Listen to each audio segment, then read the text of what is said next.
Keenan Singleton here. Do you believe in sports curses, my man? Absolutely not. I'm going to point to two teams, the Chicago Cubs and the Boston Red Sox. Well, No curses. I think fans of those teams would maybe tell you, though, that those teams were cursed, and then they found a way to break those curses. Bengals fans who do believe in sports curses are hoping for the same type of thing this weekend, because if it's not a curse, how else can you possibly describe the football misfortune over the last 3 decades? How do you explain Bo Jackson has some room. 31 years without a playoff win? One man to beat him from behind, Kevin Walker. I remember it as if it was yesterday. When Kevin grabbed him, all you could hear was like somebody stepping on a bunch of dead leaves. Crack, crack, crack. Bo Jackson shaken up a bit. Is it possible 3 decades of football misfortune could be traced back to this moment?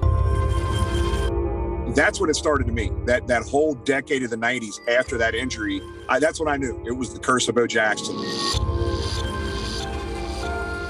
So what you're saying is you do believe in the Bo Jackson curse?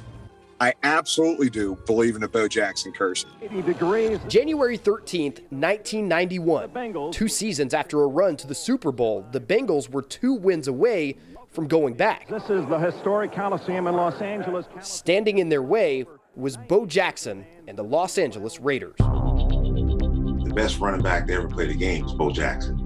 Because Bo had everything, speed, size. Talking to Fulcher before the game, he said, you can't tackle him. I just remember being younger playing Tecmo Bowl. And if you got to pick the Raiders, you always ran the ball with Bo Jackson because nobody could tackle him.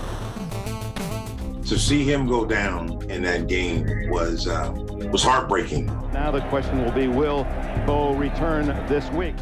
Bo Jackson was injured on a routine tackle in the 3rd quarter. It would turn out to be the last play of his football career, and the Bengals' loss that day would turn out to be the first of 8 consecutive playoff losses over the next 31 years. It feels like we haven't had something like that since then, so except this year, which is really great. Okay, you study psychology and how it relates to sports.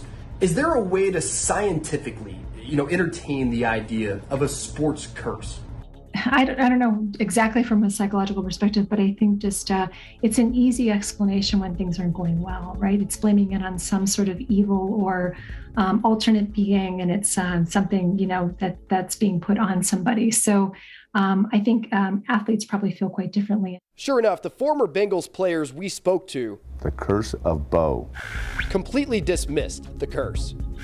I've never heard of the curse of Bo. No, there's no curse. How do you call that a curse? I just think that we're just, a snake-bitten team. Whenever I gave a sack, it wasn't because there was a curse on me, it was because I took the wrong set and the guy across from me was just better than me.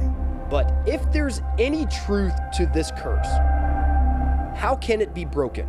The only way you break a curse, you break it where it started. And it started against the Raiders, and we're going to end it against the Raiders. We have the ability to end this curse this week.